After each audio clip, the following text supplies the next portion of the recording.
국내 투자자분들은 그래서 국내 원화 자산을 달러랑 아니면 다른 자산으로 이제 자산 배분 전략은 이제 거의 필수인 것 같고요. 이제 국내 코스피 시장이나 국내 부동산 시장이 좋은 투자처가 아니라고 한다면은 진짜 이거 다 어디 해치 시켜놔야 되거든요. 그래서 자산 배분 전략에 대해서 진짜 심각하게 생각해야 된다. 그렇게 말씀드리겠습니다.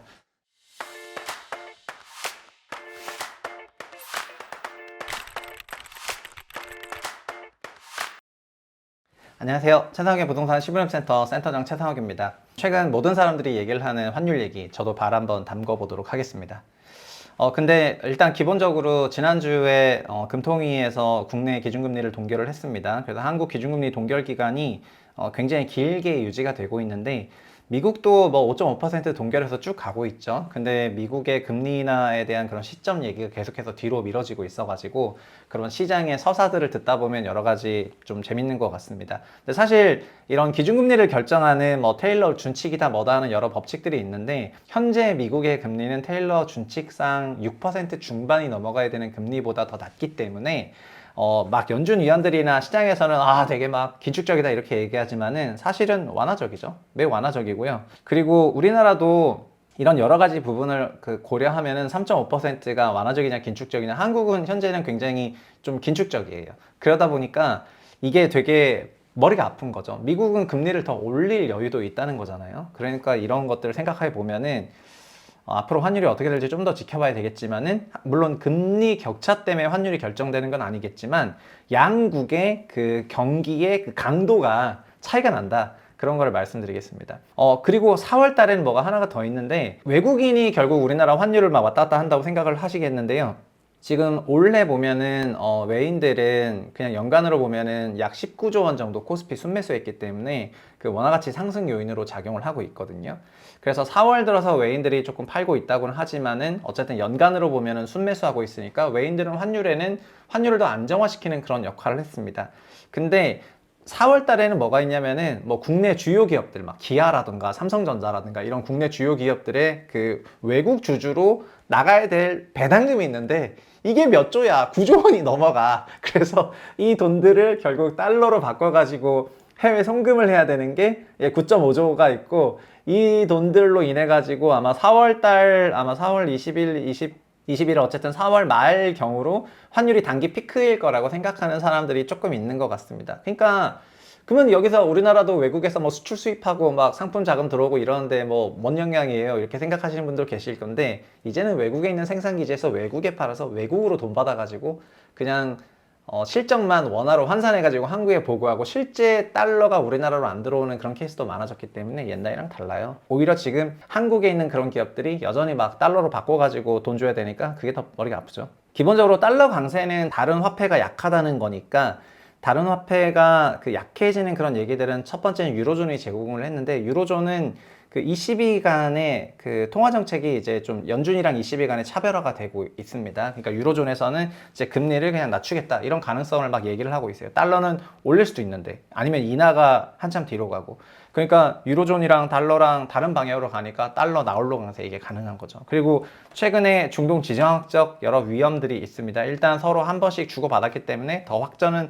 안 될 수가 있겠지만, 이런 여러 가지 불안 요인이 있고, 그러니까 유가 조금 살짝 튀는 게 있고, 이런 것들이 물가를 건드리면서 인플레 압력을 다시 높이게 되면은 미국 입장에서는 금리 인하 한참 더 뒤로 가는 거죠.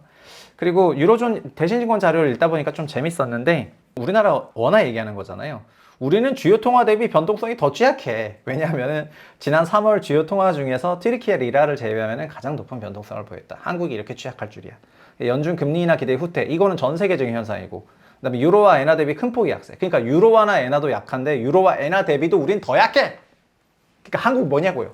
근데 그게 한국 원화를 바라보는 거는 위안화의 프락시, 위안화랑 똑같은 대리인이다. 위안화의 프락시 통화로서 생각을 하는 거고, 이 얘기는 뭐냐면은 세계가 중국을 조금 더 보수적으로 보고 있는데, 한국 원화는 중국의 대리인이랑 마찬가지이기 때문에 원화 너네도 더 약해지겠네? 이렇게 생각을 하는 거예요. 그러니까 우리는 좋든 싫든 일단 다시 또 중국을 봐야 되는, 중국, 하여튼 이런 상황이 되는 거고요. 여기서 우리나라의 그 금통위 대응이 중요한데 우리나라 금통위도 현재는 매우 소극적으로 대응을 하고 있죠. 일단 모르겠고 약간 현 상태 유지 딱 하고 그 다음에 바라보고 있습니다. 그러다 보니까 원달러 환율이 1340원에서 계속 유지가 되다가 이걸 뚫었고 그다음 지금 계속 뚫고 있죠.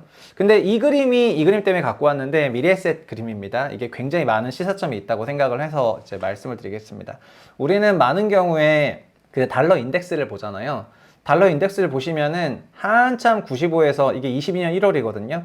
그리고 이 정점 찍었던 게 22년 10월인데 95였던 달러 인덱스가 달러 지수가 113까지 정점 찍고 이렇게 올라가는 구간이 있었고요. 그러니까 달러가 강해졌잖아요. 그러니까 원달러 환율도 이렇게 같이 올라가서 1440원을 갔었어요. 22년 10월 달에. 한국은 이때 뭐가 있었냐면은 금리가 단기간에 너무 올라가다 보니까 그 레고랜드 사태랑 그 채권 문제가 있었거든요. 그래서 금리가 단기에 1,400원대까지 튀었었어요. 그리고 요 기간 때 결국 달러 인덱스가 세졌는데 왜 세졌냐면은 미국 채권 금리도 이렇게 올라갔거든요. 결국에는 채권 금리도 올랐고 달러 인덱스도 세졌고 그 다음에 원화도 세졌다는 거예요. 그리고 안정화되는 기간 채권 금리 거의 플랫하게 유지됐고 달러 인덱스는 113 고점 찍었다가 얼마까지 내려왔죠? 100까지 내려왔죠.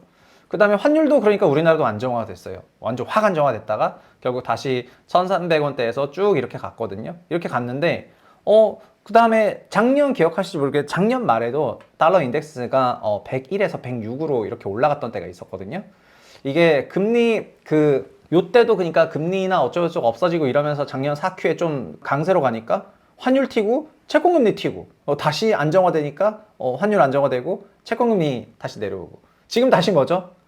지금 다시 달러 인덱스 세지고 채권금리 튀고 결국 환율 튀고 또 이게 나오고 있는 거여가지고 그래서 우리가 미국 채권금리를 안 볼 수가 없고 그냥 미국 채권금리 전반적인 추세를 보면은 환율을 굉장히 많이 설명하고 그리고 근본적으로 미국의 그 달러 지수 인덱스 레벨을 봤을 때 우리나라도 이게 인덱스가 올라가면 올라갈수록 우리도 같이 환율이 올라갈 수밖에 없는 건데 달러가 그러면 앞으로 더 세지냐 약해지냐 그걸 바라봐야 되는데 이 달러는 세질지 약해질지는 현재 이제 미국이 돈 푸는 걸 보면은 당장 약해져도 이상하지 않는데 근데 그 당장 돈을 풀었다는 것만이 아니라 다른 부분, 경제의 다른 부분까지 생각을 하게 되면은 이게 약해지지 않더라는 거죠. 그래서 지금 우리가 막 갑자기 1,400원, 1,450원 이런 얘기를 되게 쉽게 얘기하고 있는데 그러려면은 달러 지수 레벨 자체가 되게 높고 우리가 되게 똥탕을 피우고 막 한국만 안 좋아지고 이런 게 곱으로 작용해야 되는데 요즘 돌아가는 거 보면은 곱으로 작용하지 못할 그런 보장도 없어. 그러니까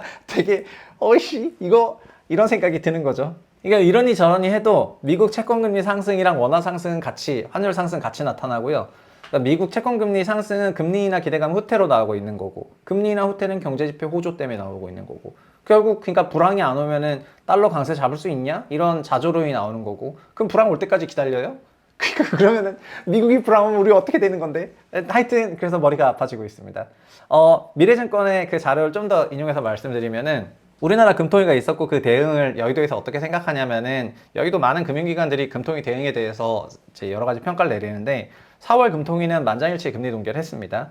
근데 주요 발언이 이런 거예요. 국가 간 통화정책 탈동조화가 시작됐다. 앞불사, 유로 약세, 달러 나홀로 강세, 원하는 금 가치 약세. 와 이게 통화정책 탈동조화가 뭔가 구조화됐다고 생각하게 되면은 이게 환율 상승 압력으로 한국에는 작동할 것 같아요. 그리고 금리 인하 시점은 미국은 그러니까 우리나라 금리 인하 시점도 국내 인플레이션 경로에 따라서 결정을 하겠다 이렇게 얘기를 했고요.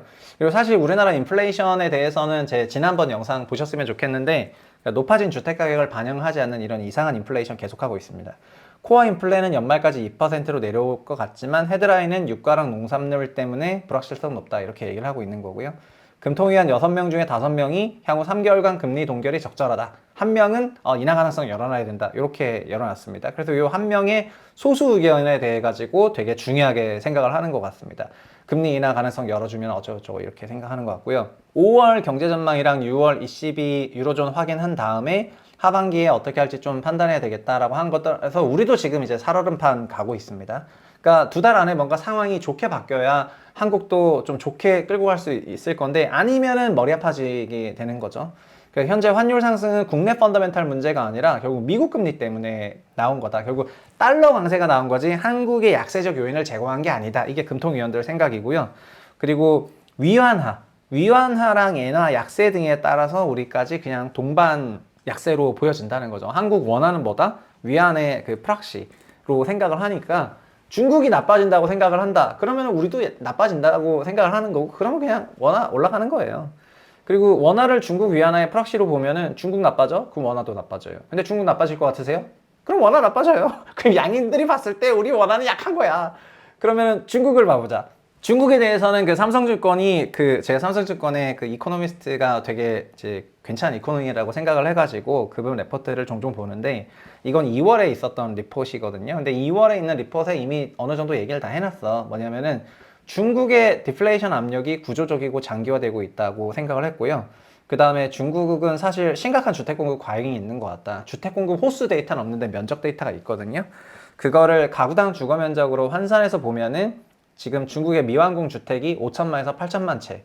와, 우리나라 전체 주택의 4배가 넘어가는 수준의 그 미완공 주택이 있다, 이렇게 생각을 하고, 그 다음에 주요 도시 주택 공실도 너무 많다. 주택 공급 과잉 국가라는 겁니다. 주택 공급 과잉 국가고, 그 공급 과잉에 있어서 한국이 겪고 있는 미분양 문제를 중국은 몇백 배 큰 규모로 겪고 있다, 그렇게 생각하시면 되겠습니다. 주택 시장이 중국 GDP 기여하는 비중이 너무 높고, 그 다음에 그러다 보니까 주택 업체들에 대한 규제나 이런 것들이 있는 것도 사실이긴 하지만은 근본적으로 경제 구조 자체가 이렇게 돌아가면서 문제가 크다. 그 다음에 한중일 제조업 생산자 물가를 보면은 중국은 이게 2월 기준인데, 중국 보시면 나홀로 내려가고 있거든요. 거의 만 2년 넘게. 그러니까 중국은 지금 이게 구조적 디플레 과정으로 가고 있지 않느냐, 이렇게 생각을 하는 것 같고요. 근데 이런 것들을 지금 상품들, 그러니까 가격이 낮아진 상품들을 가지고 전 세계에 막 수출해버리고 있으니까 그런 얘기들을 조금 같이 하고 있죠. 중국 같은 경우에는 자동차 수출이 5년 전 대비해서 보면은 10배 올라갔거든요. 근데 EV 전기차 수출을 많이 하지만 내연기관 수출도 많이 해요. 그래서 중국의 자동차 수출 5년 전비 10배 성장했고, 막 이렇게 저 물가를 글로벌리 팔아버리고 있습니다. 그러다 보니까 각국에 있는 여러 기업들의 실적들이 나빠지고, 중국과 경합하는 산업들을 가지고 있는 기업들의 실적들이 같이 나빠지고 있는데, 그런 상황에서 이거랑 무관하게 다른 그런 이제 상품이라든가 이런 그러니까 소비 물가나 이런 부분들은 막 촉진되면서 데이터가 좋게 나와버리니까 이게 혼재되어 있는 상황에서 머리 아픈 거죠. 그래서 중국의 제조업 생산자 물가 지수를 보면은 미국의 제조업 그 생산자 물가 지수가 따라가기 때문에 결국 시차를 두고 서로 영향을 받아가지고 물가 상승 압력은 잡힐 것 같다는 게 이 레포트의 전반적인 얘기였는데, 근데 지금 뭐가 세냐? 지금 수요가 세요. 수요가 세가지고, 그래서 생각할 거리가 좀 더 많은 것 같다. 어쨌든 미국이 이런 식으로 제조업 물가 낮아지고 수입 물가 낮아지고 막 이런 부분적으로 물가 낮아지는 게 등등등 있다 하더라도, 큰 프레임으로 보면은 우리나라 원화는 중국 위안화의 대리인데, 중국은 이제 성장률이 굉장히 낮아지는 국면에서 결국에는 그 중국 위안화의 가치에 대한 그런 의구심을 글로벌이 갖고 있다면 한국은 그냥 곁다리로 얻어맞게 된다는 거거든요. 그래서 원달러가 지금 오르고 있지만 위안 달러 오르는 건 당연한 거고요. 그 다음에 엔달러도 오를 거고요. 그 다음에 유로 달러도 당연히 그렇게 봐야 되겠죠. 그럼 달러 강세가 지속된다고 조금 생각하게 되면은 달러 자산이 없으면은 포모 올 수도 있어. 그러니까 지금 각국에서 남다른 통화 정책을 쓰고 있는데, 미국은 나홀로 그 성장률 잘 나오고 소비 높고 짱짱하고 이러니까, 물론 미국도 뜯어보면은 진짜 완전 문제 심각한 그런 나라지만은, 그렇지만 데이터들이 짱짱하게 나오니까 거시 경제 학에서 바라보는 수치로만 봤을 때는 미국은 막 소위 위대한 국가 되는 거잖아요. 저는 거의 미국이란 나라는 지금 해체 수준의 그 집도의의 진단이 필요한 나라라고 생각하지만, 매크로에서는 위대한 나라로 묘사가 돼요. 그러니까 데이터들이 다 그렇게 전환이 되고 결국에는 우리는 여기 적응하지 않으면은 안 되는 건데, 그래서 달러 자산이 없으면은 좀 후호모가 올 수도 있고, 아니면 이런 국면에서는 금 같은 것도 되게 사람들이 금을 결국 선호하는 이유도 이런 게 아닌가 싶어요. 아니면 비트도 있는데, 저는 비트가 그 안전자산이라고 생각하지는 않아가지고, 그치만은 비트가 대체 자산이라고 사람들이 생각을 하고 이게 짱짱하다고 생각한다면은 그 사람들의 생각이 가격을 만들어내는 거니까. 근데 여튼 바라볼 게 있어야 될 것 같습니다. 국내 투자자분들은 그래서 국내 원화 자산을 달러랑 아니면 다른 자산으로 이제 자산 배분 전략은 이제 거의 필수인 것 같고요. 이제 국내 코스피 시장이나 국내 부동산 시장이 좋은 투자처가 아니라고 한다면은 진짜 이거 다 어디 그 해치 시켜놔야 되거든요. 그래서 자산 배분 전략에 대해서 진짜 심각하게 생각해야 된다, 그렇게 말씀드리겠습니다. 이상입니다. 감사합니다.